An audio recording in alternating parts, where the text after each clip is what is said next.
It's Red Eye Radio. Gary McNamara and Eric Harley talk about everything from politics to social issues and news of the day. Whether you're up late or you're just starting your day, welcome to the show. From the Uniden America Studios, this is Red Eye Radio.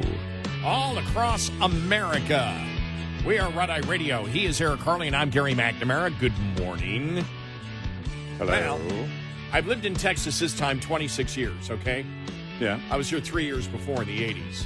Okay. So a total of 29 years I've spent in the state of Texas. All right. For the first time yesterday, you know what I bought? What'd you buy? An ice scraper for my car and a brush. Oh, really? I never had one. No? No, I never had. And whenever Dude, you're an Eagle Scout. How did I know. And you're from Buffalo. You're an Eagle Scout from Buffalo. Well, I always looked at it and just said, well, it only happens every couple of years. I've got like 9 of them in my truck right now. I don't know why. I think it's every time I buy a new vehicle or, one of my grandkids or something gets a vehicle. The 3 oldest now have vehicles of their own. And so it's like, I buy them like preparation, all the battery chargers, all that stuff. And then I end up not seeing them. So it all ends up in the back of my truck. Yeah. Yeah. Wow. I never Gotta had have that, one. man. And so Now you have a garage. You have an where you I've park both cars in a garage. No, just one. Just one. Just okay. one. Yeah. All right. The one's in the garage, the other isn't, and so right. it's never been a big deal. But I just went, I can't find any more cassette plastic packages. Yeah. Or you do the thing that we did growing up, because in Texas you didn't really need to buy them, or we thought you didn't need to buy them, especially when we were in Del Rio. Nobody really cared about that. But in North Texas, where I actually graduated high school, town actually north of here, northwest of here, we would put like something on the windshield, like an old sheet or something on the windshield, and then just try and peel it off. Of course, that never worked. So now you've got, and don't, whatever you do, and people, I think, if you've had any experience at all, you don't ever pour warm water on your iced windshield. That's a great way to crack your windshield. Don't do that. I never thought ever of doing that, even living in Buffalo. So when I lived in Buffalo, yeah, it's usually people in the South. Okay, but would that would crack safety glass? It can, yeah, okay, I wouldn't risk it. I've never thought. Yeah, because you're doing a temperature. It's because I don't know that it's tempered glass. If it's not tempered glass, even tempered glass for like an oven. I did this stupid thing one time. I was cooking something, this dish that I was going to put shredded cheese on. And I got the shredded cheese out of the freezer, opened the oven door, and sat the frozen bag on top of the glass. Crack. Wow. Yeah. So you don't want to do that on a windshield. But I am prepared. Yeah. After February of 2021. Now, the fact is a lot of people have the natural gas generators, which I guess if you want a good one can cost $15,000 to $20,000. I was reading that number. I think there's somewhere in that. Yeah, I was reading that number range. the other day, and I went, with 2 things for me. Well, number one, doesn't matter what the homeowner association said. I think they're, after February of 21, when we got free Zola, they've sort of backed off a little bit, but our houses are really close together. Yeah. And I don't know whether it's a fire code or whatever, but that doesn't matter. The problem with where I live and the problem with the grid in Texas back in February of 21 was low natural gas pressure. Yeah. I wouldn't have been able to run. I would not have been able to run a natural gas generator with my furnace. Because my neighborhood for some reason didn't have that issue. I don't know, and we're an old neighborhood, but we didn't have that issue. I know my neighbor that has a natural gas inline generator. He ran his during Frizola, had no problems. Our gas we used for our fireplace and everything, but it was one of the big problems pretty much statewide. In most areas, there were a few spots where it wasn't an issue, but in most areas, delivering that natural gas effectively became a problem, and that's you and I kind of went off on that. Now, what I do have though, I did over the last year. I just said, okay, I need to be prepared, and finally, the lithium-ion batteries got to the point where now they're computers and with apps and everything else. I have one for the refrigerator. Yeah, I have a small microwave that I've had for a long time that uses a lot less wattage. Yeah. And a coffee maker that these batteries can run. So I have one for the refrigerator, which really, and it's 2,000 kilowatts. So it basically the refrigerator and freezer together draw when it's on about 114, 115 watts. Right. So it will go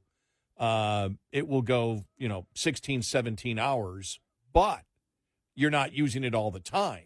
I'm just going to, basically, if you're going to open it up, turn it on, turn it on for 20 minutes before, and then you close it after you get everything, put everything back in, turn it on for an hour. Then you don't need to put it on for another 5-6 hours. Or in the case of this weekend, just take the food out and take it outside. Right, take it outside, exactly. In the summer, it doesn't work that way. And then, the microwave's only, even if it takes, 700-800 watts, because it's a smaller microwave, it still gets the job done. It's only on for a couple of minutes. And the coffee maker takes this thing puts out 1,800 max. You can boost it up to 3,000, but it takes 1,800, and the coffee maker's about 1,300, but it's done in a minute. After it heats the water, it's done. And so I've got that. I've got a smaller one that will run the Wi-Fi for about 35 hours. I have another one that I have in reserve for different lights that I have and my back surround sound speakers. And I've got one of the bigger batteries to run my large screen TV and the sound bar and woofer of the system. So I'm all set. And then what I did get a couple of years ago, I have those light bulbs that I use. And the thing is, my house is not very bright. I don't like bright lights. So the lights are, always pretty low, but I have 20 different lights, the bathroom lights in both bathrooms and in my guest bedroom and a couple of other places, the ones with small lithium-ion batteries inside of them.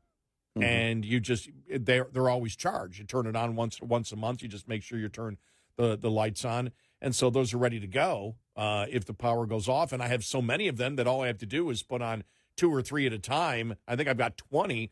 So I got enough light.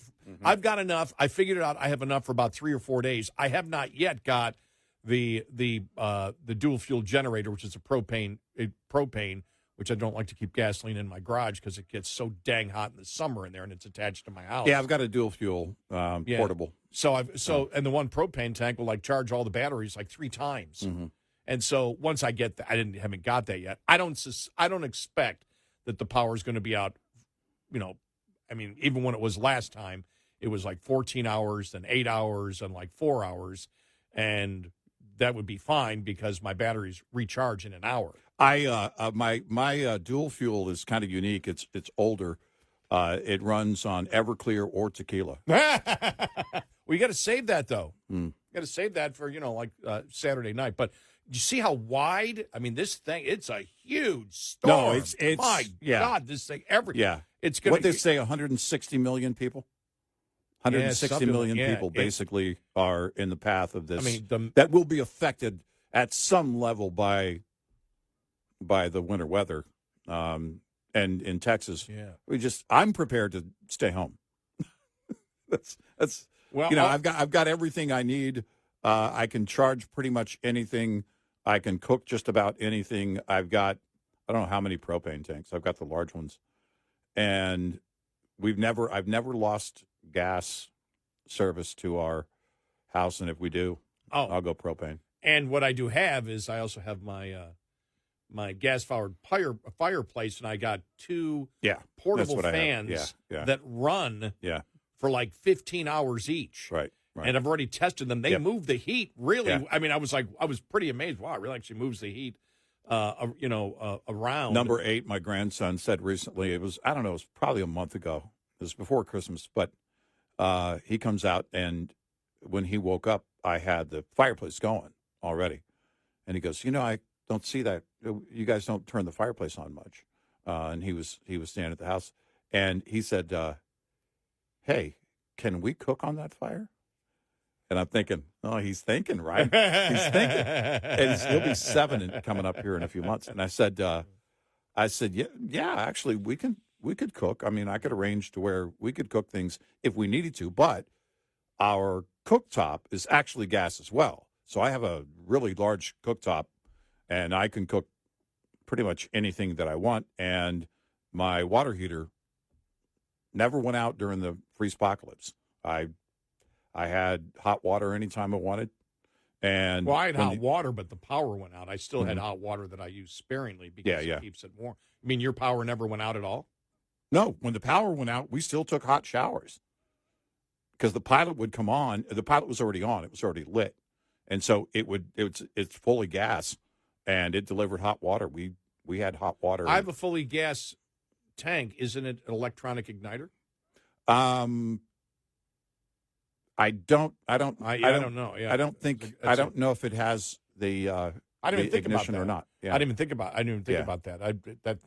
Thanks, but I mean, we had a full crew. I mean, everybody was. That was one of the things people were doing to actually stay warm was to take hot showers. We only lost power though for 4 hours at a time. Yeah, 14 was and I lost it when it was minus 3 degrees below zero. But my house never got below 63. My oldest daughter, well, actually both of my daughters now, live in a prioritized zone. And so where they are, she never lost power in Icepocalypse. Not once. Wow. And my second daughter now lives in one. And if the power goes out, their power doesn't. And I think it has something to do with a fire station in schools or something in the zone that they live in. But it's a prioritized. So if there's rolling brownouts, controlled rolling brownouts, they don't go out. They never lost power during freeze-pocalypse. Yeah, I've never in any previous ice storm over the last 20 years lost power because in my subdivision, and my subdivision is pretty huge, it's about 4,000 homes, there's no electrical lines above ground. Everything is underground. Yeah. So it's not that you're going to get hit locally on it. You may get hit somewhere else that would affect it, but so far I've never been affected by at all by any type we rarely lose power of ice storm. And that's the only thing I'm really worried about, the snow itself and everything else. It's like, and it's, people really find it, especially, in Buffalo. I was telling some people today, some of my family, I was like, this is really weird because I grew up in Buffalo. You don't prepare for winter. You prepare for summer by getting anxious. You just, what am I going to do? How am I going to party in the summertime? Right. Start writing things down. This is all the things I want to do in the 2.5 months. It's like, I'm getting ready to cover my shrubs in the front. Baby shrubs are only a year old. Tomorrow I've got to drain. I got to drain the equipment above ground in the pool. Yeah.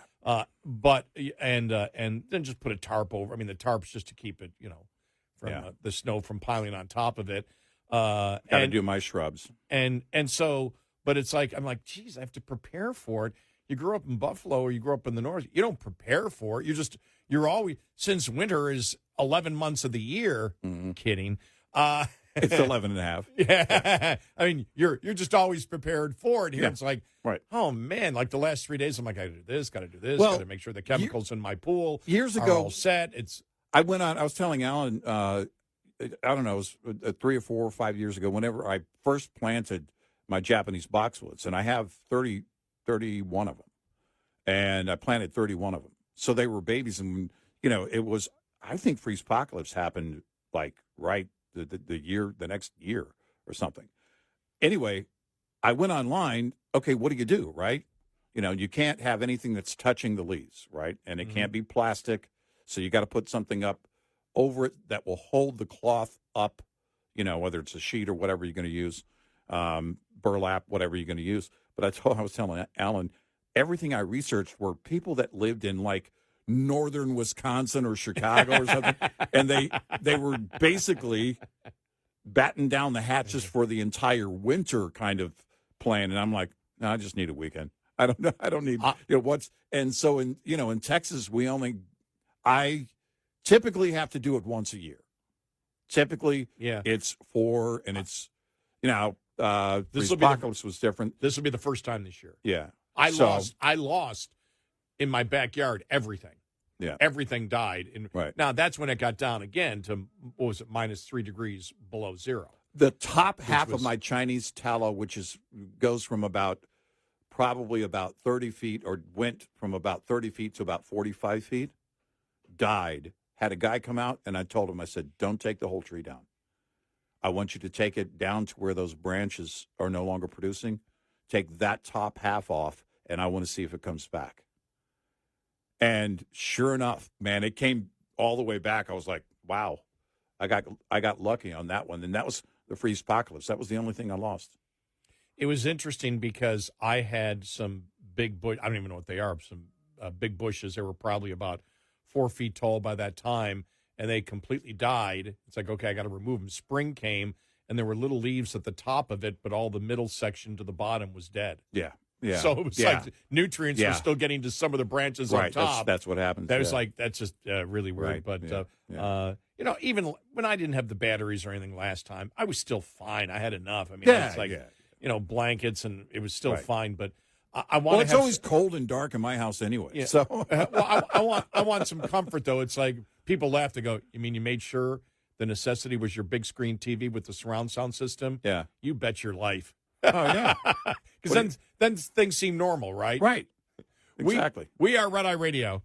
Brought to you by Hot Shot Secret. Hi, I'm Jen Loomis, a transport safety expert at J.J. Keller. When driving, you need to manage the space around your vehicle so that there's enough space to allow you to adjust when traffic conditions change. The space ahead of your vehicle is the most important. One rule of thumb is to allow at least 1 second for each 10 feet of vehicle length at speeds below 40 miles per hour. At greater speeds, add an additional second. It's impossible to keep other drivers from tailgating you, but there are some things you can do to make it safer, such as increasing your following distance, avoiding quick lane changes, and slowing down. There are also several things you should do to ensure that there is plenty of space between the side of your vehicle and other vehicles. Don't hug the center line, and avoid traveling alongside other vehicles in strong winds. This tip was brought to you by J.J. Keller and Associates. Visit us at jjkeller.com.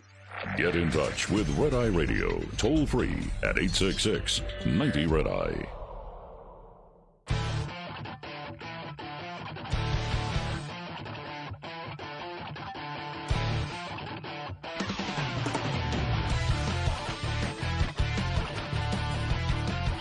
We are Red Eye Radio. He is Eric Harley, and I'm Gary McNamara. It's like I said, it's really funny, as I'm sure some people live up north, people that live in Wisconsin, North Dakota.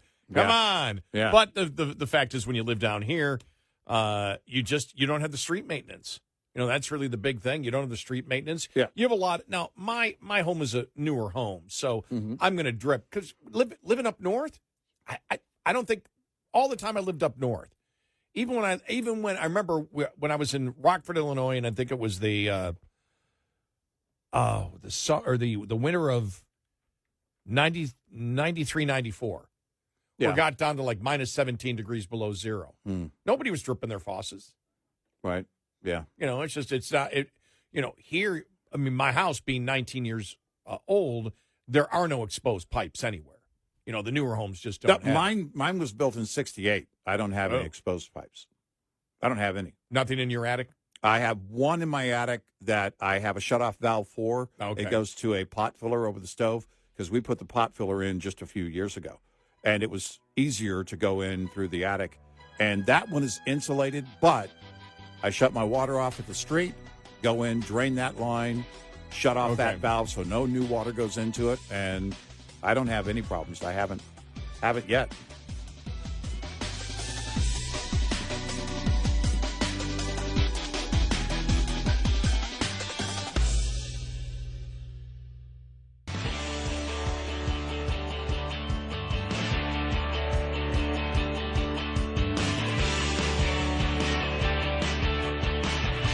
You're listening to Red Eye Radio. from the Uniden America Studios. And he is Eric Harley, and I'm Gary McNamara. Welcome and good morning. Just one more thing on the storm. I'm watching the model across the country. This thing, I mean, there's a point, and let me just look at it right now as we look at the potential of this storm, where you get to Saturday night, Sunday morning, where it's Texas all the way through to the Atlantic Ocean off of New York. I mean, this thing is that would be 1,300 miles long. Yeah. And then all along, and then, going all the way down through the South and the Midwest. Mm-hmm. And you look, Kentucky, Ohio, West Virginia, you name it. I mean, it's just everybody's getting, not everybody, but half the country's getting bounded by it. It's like, wow. Yeah. So, hey, it's winter, right? And this is why. Well, it is this weekend. This is we have a nice winter weekend, and the whole thing is I hope that the hill near me, we got like, and they're not talking like 13, 14 inches of snow. What is it, like anywhere between? I saw the other day between 0 and 7 inches. Well, that's You mean for us here? Yeah. Yeah. It just depends on where you are. When we got, this had to be maybe it was 2006, 2007, like 14 inches. It looked like the hills that are near me, they're actually an escarpment, but they look like rolling hills. Right. And you know what I'm talking about, the escarpment that goes all the way from Cedar Hill, Texas, where they have all the TV antennas that they call the highest point in North Texas, in North Texas, all the way past, you can see it going all the way, just a few miles west of Dallas, right. And then it sort of dies out. Well, that was all white. And I remember seeing that. We got 14 inches of snow that year, and I went, I'll probably never see that again. Mm-hmm. Well, I may see that again. Well, yeah, right. We'll see. But busy day yesterday. The president in Davos. First, let's hit the positive, because it was a mixed bag that came out of it. I think that where he talked about the fact that the Western world cannot be importing foreign cultures was a huge moment. Now, the left's going to call that racist. It's not racist. Nope. It's culture. It's how you think. It's the environment of what you grew up in. What you accept and what you do not accept. And I thought it was really important that he said that. So that was a good moment. On everything about Greenland, I mean, first off, the president could not. If the president invaded Greenland, it would be against federal law. It would be easy, but also against the law. Yeah, and it's against federal law. There's this the big discussion of international law doesn't matter. It's not international law. It's that Congress codified what the treaty is with NATO. You cannot attack. You cannot threaten by U.S. law a NATO member. Can't do that. Mm-hmm. It's against federal law. Now, threatening, it depends what the threat is, and the whole, First Amendment comes in there. But you cannot go to war with a NATO member. That's not that's a law that was passed by Congress.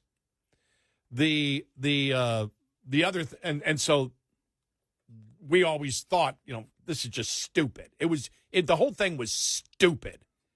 This is where Trump gets stupid at times, because anybody who knows what the law, and what do you think? Europe doesn't know what the law is? And this whole thing that I saw yesterday that Trump won a victory, and it's glad he did it because he got them to compromise. No, he didn't.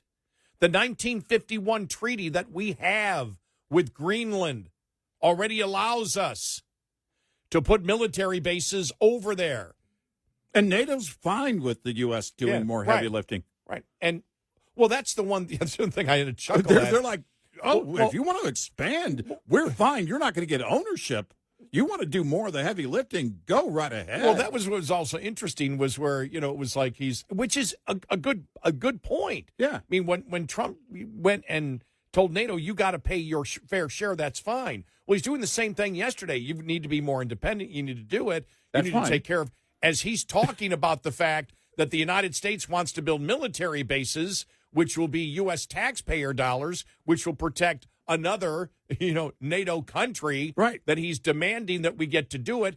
He could do it now. They've been willing to do it. And so when you and I, we both chuckled at the same thing. What was it? The future framework. What was the other word that he used? With the CNBC, when he was talking to Joe Kernan, he used the quote. Here's the quote. We have a concept of a deal. Right. And then he said the other quote. And then was future framework deal. Of a future deal. Of a future deal. Well, the framework's already there. Yeah. It exists in the treaty that you have with Greenland. Right. Yeah. It already exists. And that's what people have been pounding on. Conservatives have been pounding on that the last couple of days. Stop talking like you can't do what you want with Greenland. They've already said, go ahead. If you wish, because if the United States puts military bases on Greenland, Greenland is protected for free. Well, this is why Rutte was the Secretary General, NATO Secretary General, was basically on board. I mean, at the NATO, remember we said, I think it was yesterday or the day before, we were talking about how the president was a hero at the NATO summit. Yeah. Months ago. I mean, everybody was wearing MAGA hats, it seemed. And Rutte kind of got global liberal activist media pushback for his support of Trump as the Secretary General of NATO. But if you look at it for what it is, and Rutte's, comments, and we're working on a deal. And because, again, it's NATO going, I'm sorry, you want to, okay, if you're not talking about tariffs and NATO is not involved in tariffs. They don't control the tariffs. So you got to talk to somebody else, right? But when Europe starts saying, well, we're gonna scrap the trade deal for now. We're gonna put that over here on the back burner. And then NATO says, they look at it and say, oh, okay, well, you don't really want ownership. Because, frankly, I looked it up on Realtor.com and Zillow, and Greenland is worth $160,000. Well, he cannot buy Greenland without, again, approval from Congress. Right. Congress spent Right. the money. Right. The president, that wasn't going to happen. Well, here's the thing.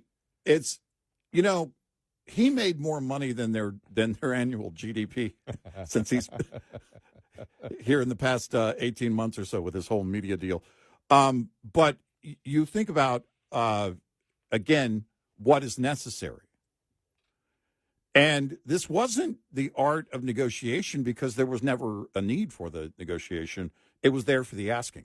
What you're getting, whatever you might get, you might want in terms of expansion, you already had just for the asking. Right. Now, I want to make it clear. It wasn't a Costanza deal. Right. All right. It wasn't a Costanza deal where he negotiated for less for him and Jerry. Right. But you negotiated for what you already had. Yeah. Yeah. Right. You negotiated for what you already have. You already have the treaty. Hey, you can build. You can, if you want to put bases, go ahead, do it. They're all for it. Why? The United States is going to pay for it, which is interesting as you're telling NATO, you need to pay more. And it's like, you're telling them we need your land or we want this. It's what you already had. Yeah. And you're going to pay for it because you're the one that wants it. And Greenland's already protected by the NATO pact. But the interesting thing is, and you were watching it yesterday. Yeah. Number one, what happened to the stock market, and also what happened to with bonds to the bonds. It's the same thing when Trump backed off on the massive tariffs that he put on, and all of a sudden it scared the hell out of everybody in the administration. Where they're like, what was it? What was the Treasury bill up to? Over 5%? Was it? I think on the 10-year.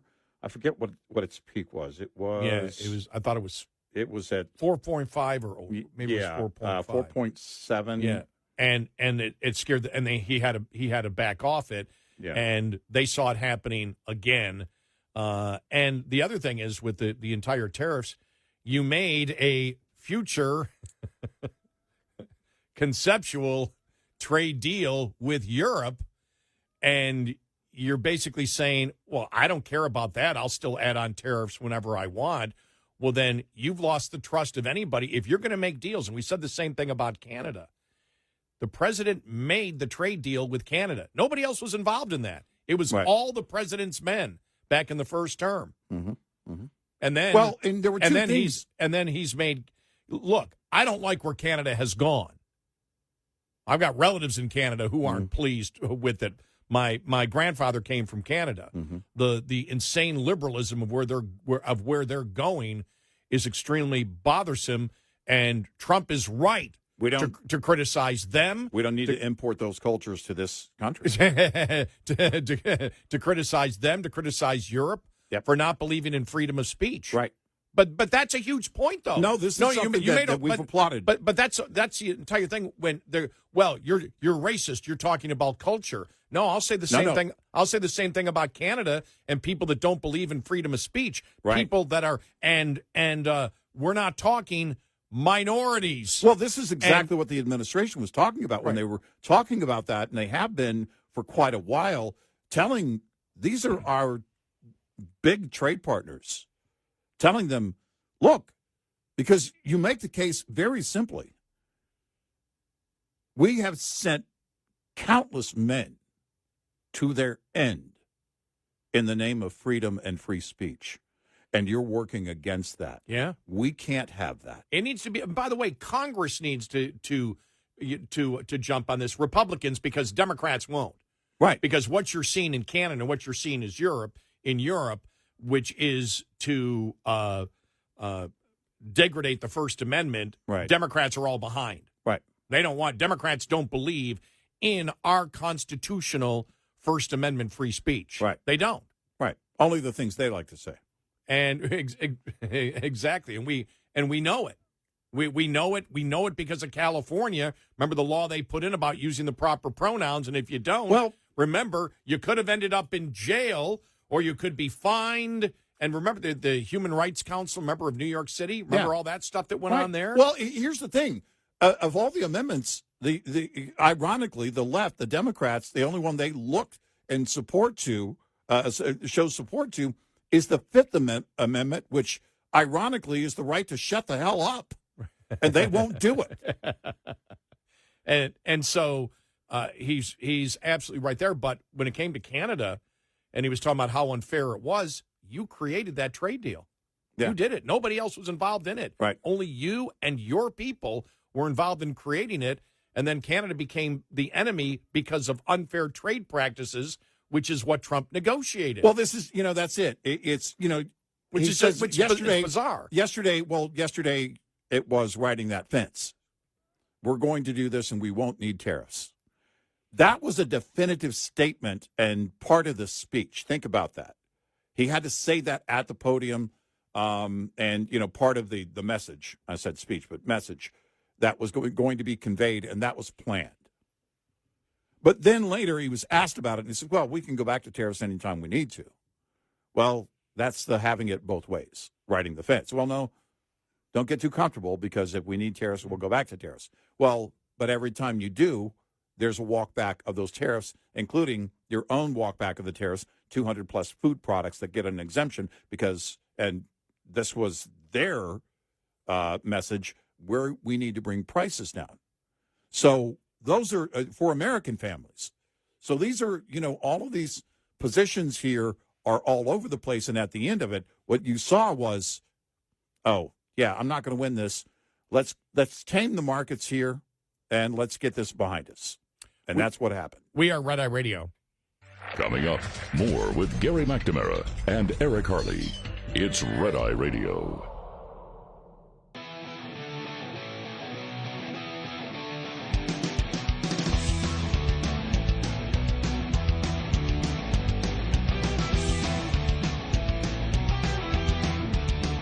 We are Red Eye Radio. He's Eric Harley, and I'm Gary McNamara.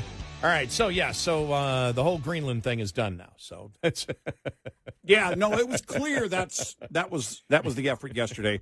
put it behind you. Yeah. And put it behind you while you're at Davos with NATO. Just shut it down. Yeah. But I thought it was wonderful when the president talked about cultures, and it's really important for Congress and the administration. And the administration's really done a lot of heavy lifting work on the free speech thing. Right. They really have. And Republicans in Congress, Democrats won't, because Democrats don't believe in our constitutional right for free speech. Right. But when we talk culture, and if the Democrats would come out, it's racist, say no, because we've got a problem with the culture of the European Union, of Great Britain, whatever, not believing in the free speech that we have here. That's a big problem. Yep.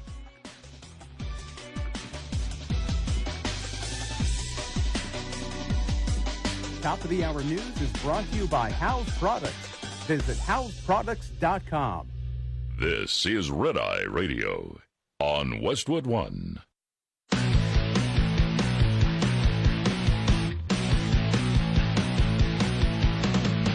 Now, it's Red Eye Radio.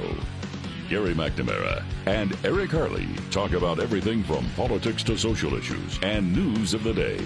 Whether you're up late or you're just starting your day, welcome to the show. From the Uniden America Studios, this is Red Eye Radio.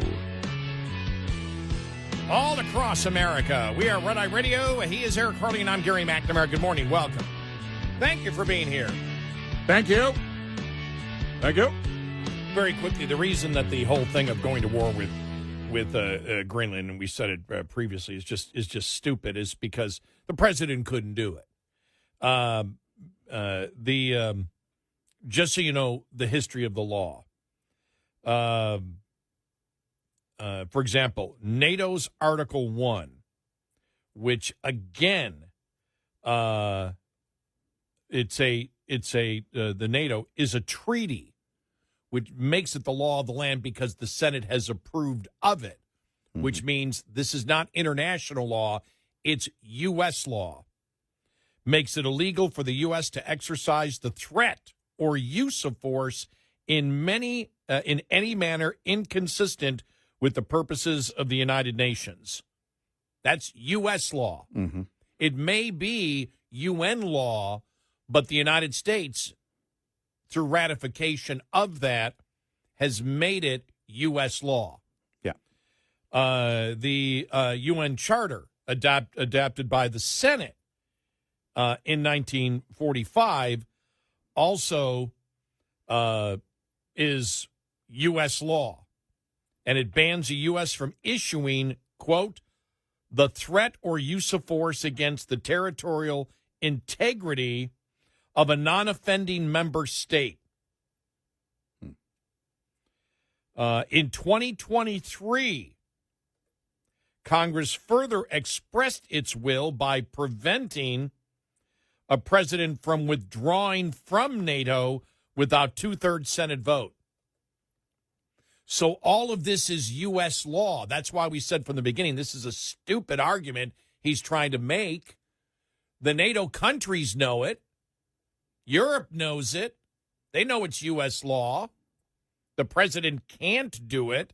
They were furious at the president for saying it. And then on the tariffs, they look at it and say, we have a framework of an agreement for a trade agreement, and you've just said that doesn't matter because you're going to throw in tariffs for whatever you wish to throw them in. We can't trust you on trade. We can't trust you on the agreements that you make with us. Right. If that's a win for the president, the definition of winning, and if this is the art of the deal and fourth dimensional chess, you got to explain it to us further because we don't understand. Well, it's like when I do a certain project for the first time using tools that I've never used before, and I come away with not severing a finger or something. It's like a win. It's like, oh, okay, nobody died, no ER visits. It's a win. It was clear yesterday. Following along in real time, it was clear. There was a message to put out. No, we're not going to use tariffs. no, we're not going to take Greenland. And by the end of it, you still can do your victory lap just saying we've got the framework of an agreement. Frameworks, I've tried to build them with tools, actually. And they usually take, politically, years. Trump will no longer be president. You saw that CBS said there is no deal. Right. They've just sort of thrown a framework out there for the future. Because the agreement... Which is why the president said it's a future framework agreement, which means there is no deal. No, that's the whole thing, is that the agreement is to plan for the future. Right. It's not an agreement that is solid, that has a list of criteria and items that will be fulfilled as a result of that agreement. The agreement is that we're going to keep talking about it.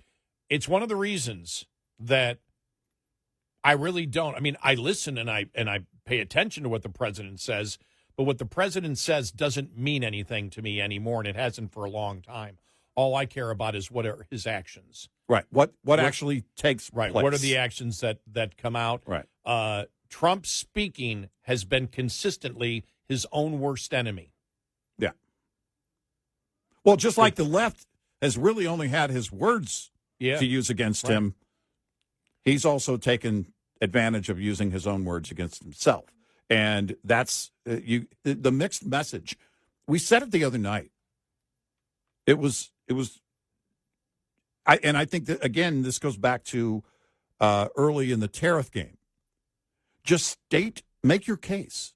State what you're going to do and stick with that plan. Whatever it is that you need to fulfill.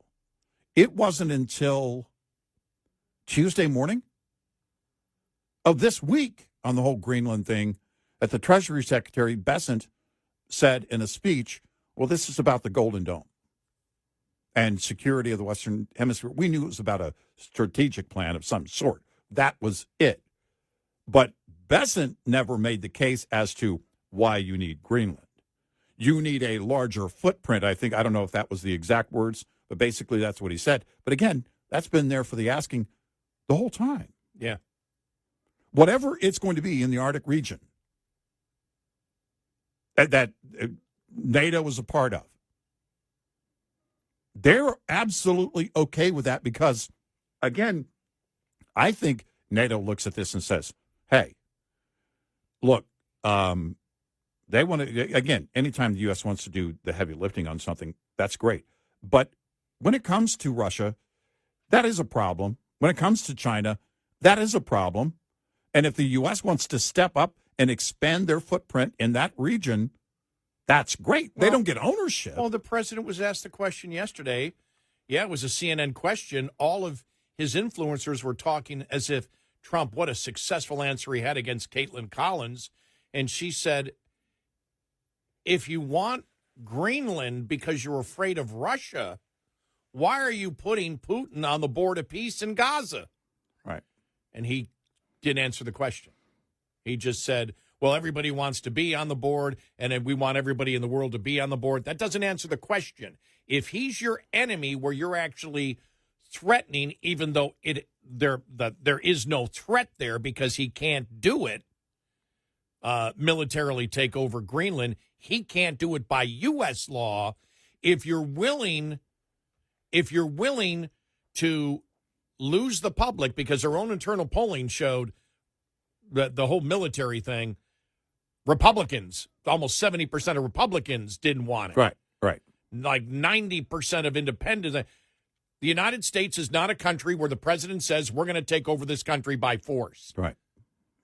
It was so stupid what the president did. He lost it there. That talking about more tariffs, especially when affordability is still a big issue, he lost across the board, and then it made no sense. It made absolutely no sense when NATO would be fine with you having more bases to help support NATO and the United States. Here's the thing. You know, when the Golden Dome idea was announced, you piqued people's interest because when it comes to national defense, long-term national defense, there's a great concern there, always at least by conservatives. You could have said nothing about taking Greenland and had this plan all along to go to Davos, work a deal where you have a greater footprint in that region in order to, again, expand this on this Golden Dome project and come back and have, again, NATO carrying you on their shoulders like they did at the NATO summit months ago, and everybody understanding exactly what your plan is. But I suspect, again, I don't know. It's there's no way to say, well, I'm guessing here, well, it could be, because it's all over the place.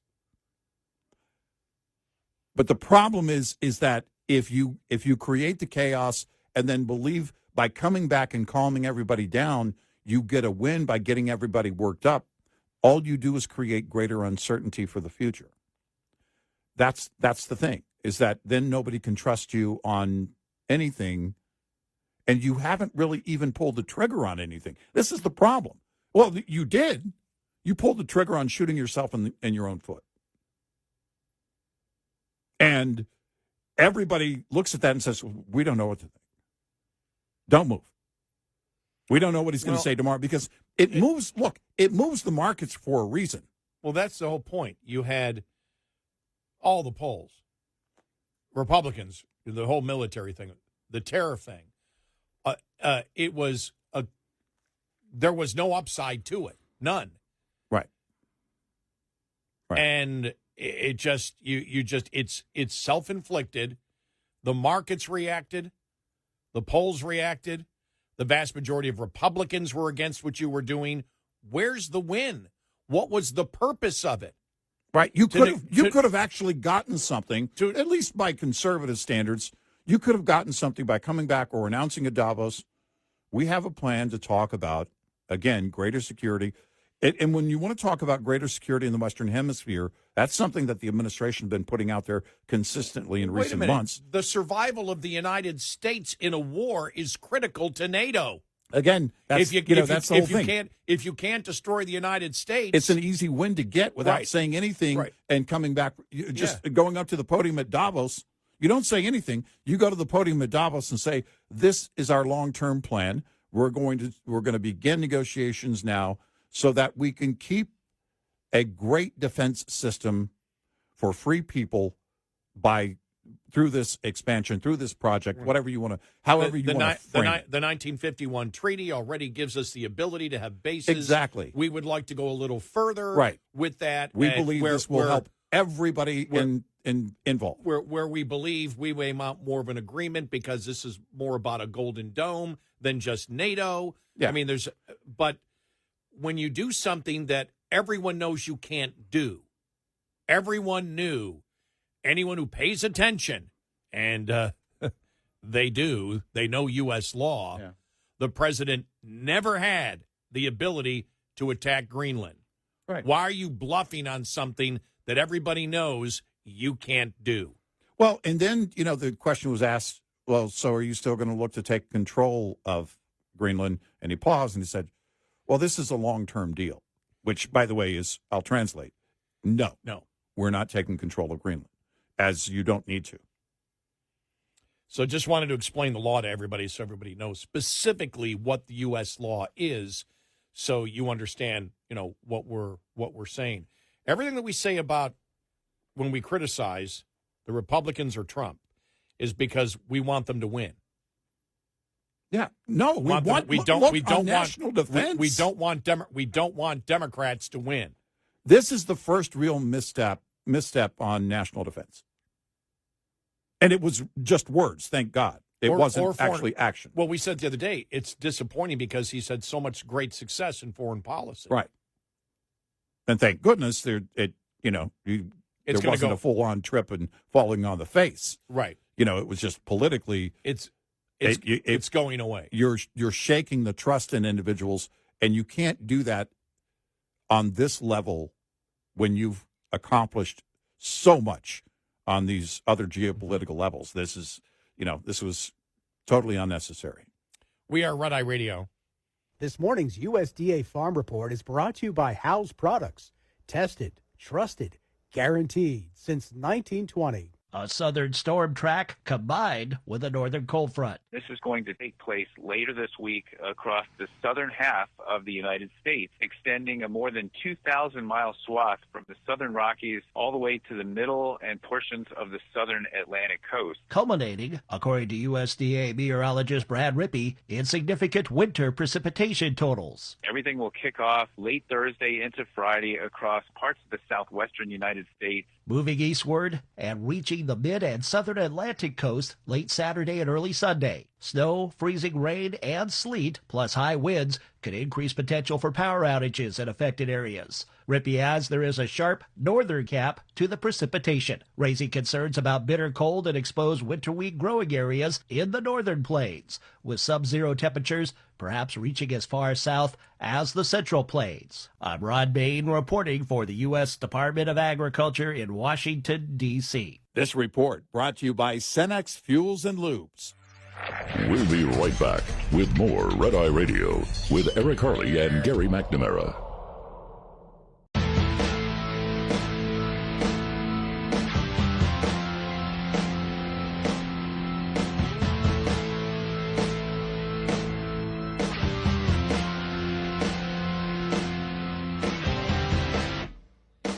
We are Red Eye Radio. He's Eric Harley, and I'm Gary McNamara.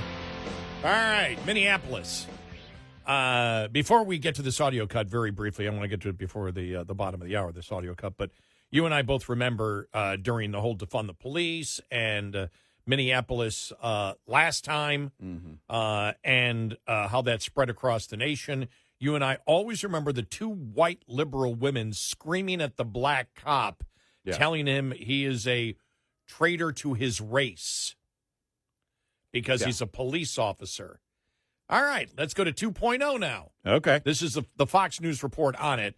I wanted to let the anchor introduce it, and then they go to the actual audio cut, and luckily all the bad words are bleeped out here. Good. But here it is. It's a black cop, and from what I can see, all of the women screaming at him are white women.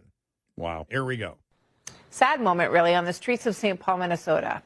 Watch as these anti-ICE protesters get in the face of this agent and call him a race traitor and stupid. They called him an idiot who could barely read. Watch this. To be a race traitor? See, again, y'all are throwing race into all of this. Nobody's throwing race into it. You profile people for how they look. You profile people for how they look and how they street without your mask on and without your Yeah. By the way, your description of 1,000 children screaming in a gymnasium. Yeah. And from what I can see, I'm looking here. These are children. Every one of them is a white woman telling a black law enforcement officer that he is a traitor to his race. Yeah. Yeah.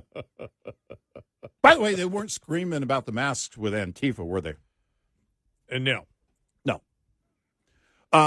This is, again, one more example if you need it. I think most of our audience doesn't need it, but it is worth repeating and demonstrating every time because this is not going to end. There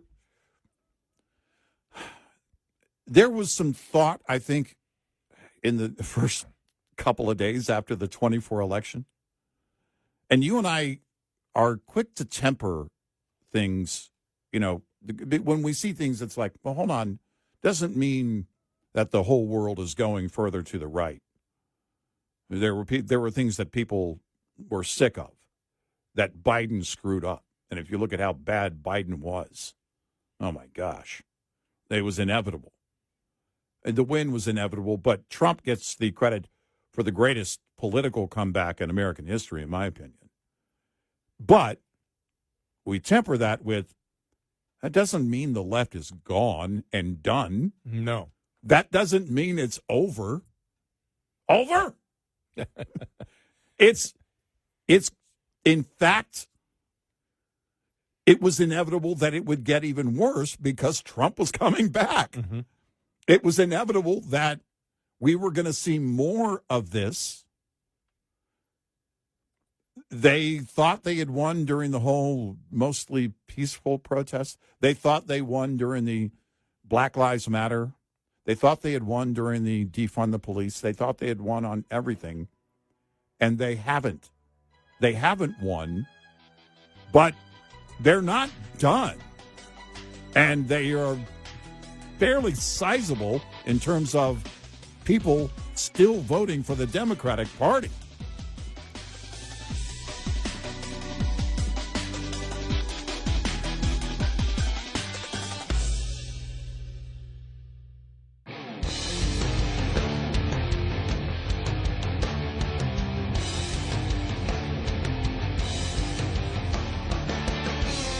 Catch Red Eye Radio live every night on the Red Eye Radio app. Available in the App Store. Red Eye Radio. I'm Gary McNamara. He's Eric Harley. Welcome. Good morning. Download our Red Eye Radio app today. Listen when you want. All right. This is from the New York Post a couple of days ago. We never got to it on yesterday's show, and Here's a headline. Yeah. Democrats fume as Kamala Harris bunkers down in new $8 million Malibu mansion. Yeah. Democrats are growing increasingly irritated with former Vice President Kamala Harris's retreat from public life as she holds up in a $8 million oceanfront Malibu mansion with taxpayer-funded security, detail. Harris, who vowed that she would not go quietly into the night following her embarrassing, I just love how they write in the New York Post. Yeah. Following her embarrassing 2024 election loss to President Trump, has since adopted a withdrawn lifestyle, keeping mostly out of the public eye. She's not someone who likes being out and about. She doesn't really want to engage with people in a way that isn't really orchestrated. That isn't already orchestrated, a Democrat consultant in her circle told Politico. But her absence has been really notable and to some people very offensive. This shows you how lost the Democratic Party is. Yeah. If she's gone and you're a Democrat, you ought to be celebrating. Yeah. Harris embraced privacy. That's the whole point. I thought when I first saw the headline, I thought it was the fact, remember, she was really big on, better not live on either on the coast. The conservatives were comparing her to Obama. All the panic he put out about climate change and then moved on a house on the beach. Yeah. Talking about the oceans are going to boil. The oceans are going to rise. Well, they're not worried about it. Isn't it amazing the people that are most scared of global warming, climate change, the oceans rising, buy houses on the beach? It's not a shocker at all to any of us now on the right. She may be up on a hill in Malibu. Yeah. It's not surprising. But it was like I thought that was the funny part of it. And now, though, at least for this, well, maybe for the next week or so, people are more concerned with global cooling. Yeah. By the way, she doesn't get Secret Service after 6 months, right? I think former Veeps get 6 months out of office, and after that, this is the point of what. After Trump pulled Harris's Secret Service detail, state and local officials scrambled to fill the gap. Okay. Extending their own security detail using Los Angeles Police Department officers working alongside. Why not ICE? The California Highway Patrol. That shift immediately sparked backlash, including from the city's powerful police union, which blasted the decision as a misuse of resources, pulling police officers from protecting everyday Americans and to protect a failed presidential candidate who also happens to be a multimillionaire with multiple homes who can easily afford to pay for her own security is nuts, the Los Angeles Police Protective League Board of Directors told the Los Angeles Times in September. Still, after a year-long pause from public life, Harris, who recently took a pass on running for the California governorship, seems to be nominally getting back in the mix. She recently spoke at a Democratic National Committee meeting and was also among the prominent Democrats slamming Trump's handling of Venezuela. No, but look, nobody pays attention to her anymore. I mean, I know that she's still up there. I think there was a poll that was done. What was it? Last week, was it? The week before? Where she was up in the upper 20 percentile, that one? It's like 20-something. I thought there was another one after we did that one, another poll that came out that showed that she was near the top again. She was at the top, but nobody else was below. Nobody else was in the 30 percentile. I think she was at the top in the one poll that I saw a couple of weeks ago. She was at the top, but I want to say it was 26 or 28%, something like that.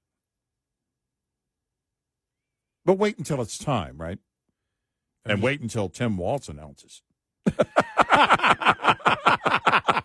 That's going to change everything. All right, here it is. Okay, all right. This is the okay. Must have been over Christmas then. Yeah, right before Christmas. That sounds about because right. because this is the one that was done just before Christmas. The Daily Mail UK. Harris at 30. Newsom 21. Buttigieg 7. AOC 3. Pritzker 3. Shapiro 4. Bashir 2. Walz 3.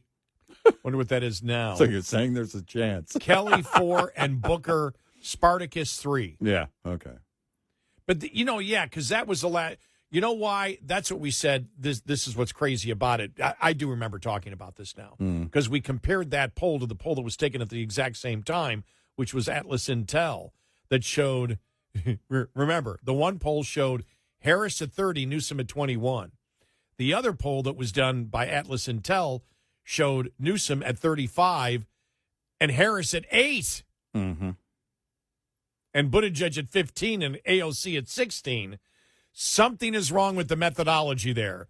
There is no way, even that far out from a presidential election, that you have a 27-point difference in a poll. Yeah, no. Nope. Yeah, it's way too far out. So many things will happen on the left between now and then. But I suspect, in fact, it'll become more radical, which means AOC's numbers will go up. I actually believe that. I do believe her numbers are going to go up. I don't know how high, but they'll go up. Do you see any I did see about a week and a half ago where there were a couple of Democrats that came out, and it was sort of a little bit of a big story. Politically, it was a little bit of a big story. You've got some Democrats coming out against Hamas. Were these American Democrats? Yeah.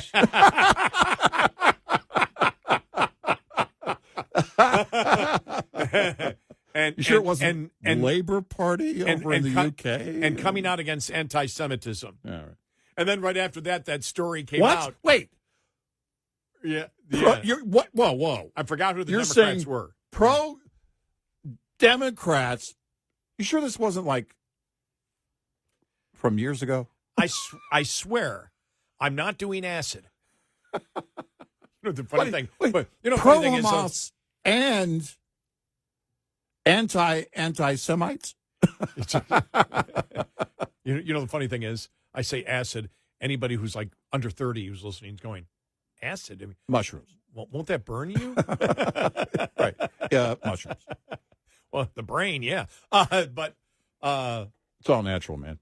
But yeah, when I saw that, I went, and then it was like a day or two later where the story came out that Kamala Harris's team asked Shapiro, "Are you a double agent for Israel?" Yeah. Could you imagine? That is, of course, someone needs to write the other side of the 107 days, right? Well, that's what Shapiro did by writing a book. Pretty much. Yeah. That really that's a great point. Not from the campaign. I Right. mean, from his. Right, his- but it's right. here's the flip side of that coin, because there's no doubt in my mind that's true. There's no doubt in my mind that that's true. First of all, why would Shapiro? What would he benefit from writing in his book? She didn't deny it. Right. Nobody denied it. Yeah. So I have no doubt, because that sounds like, that is pure Team Kamala. Are you a double agent for Israel? And then they asked Walls if he was an agent of China.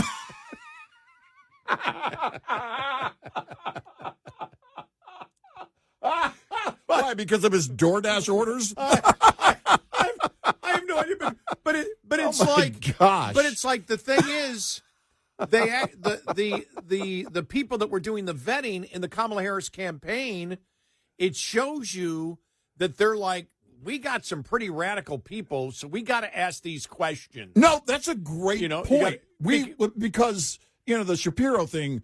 Look, we know what's at play there.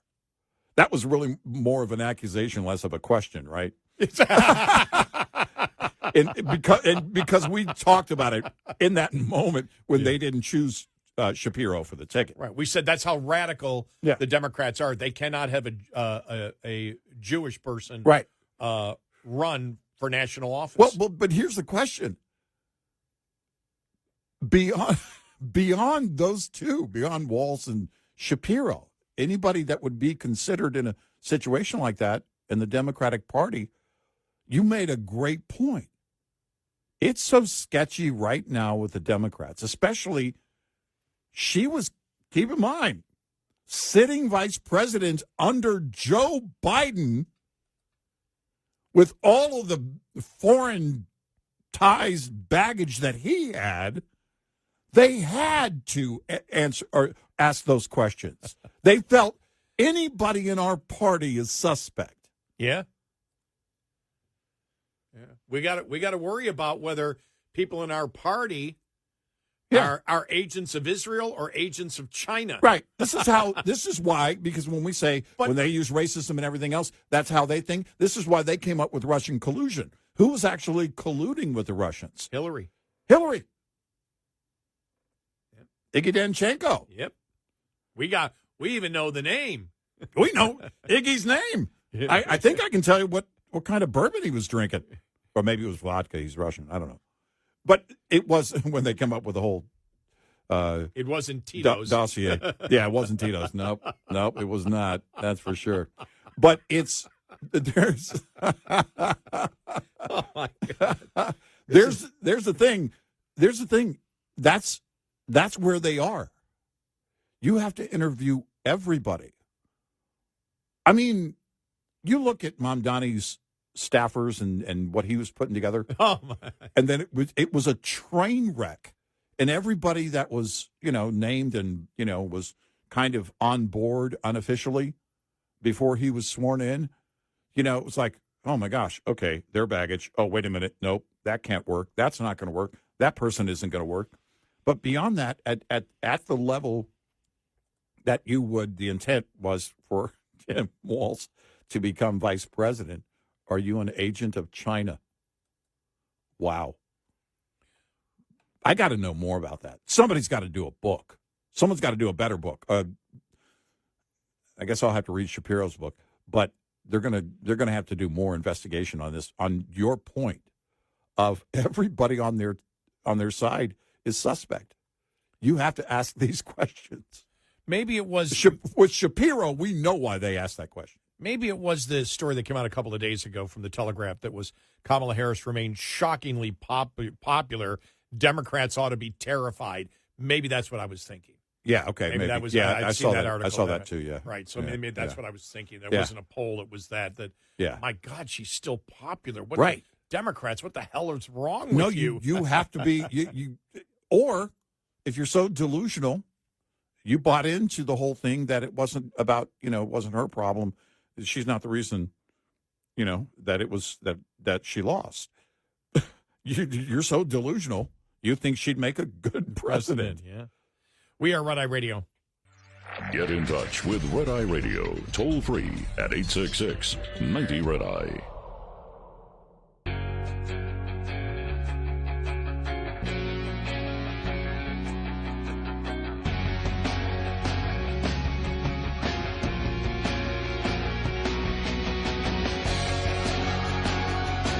We are Red Eye Radio. He's Eric Harley, and I'm Gary McNamara.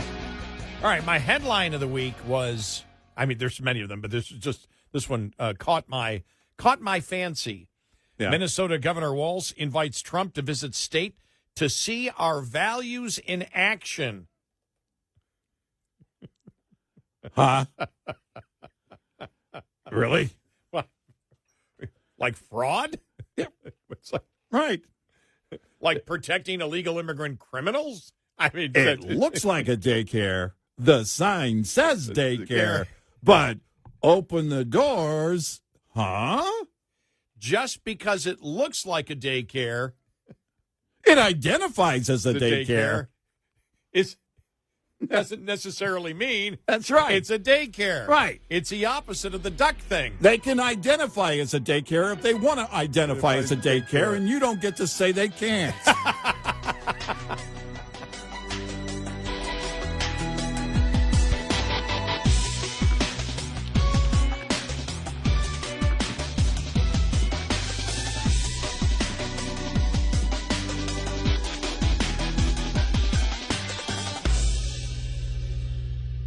This is Red Eye Radio on Westwood One.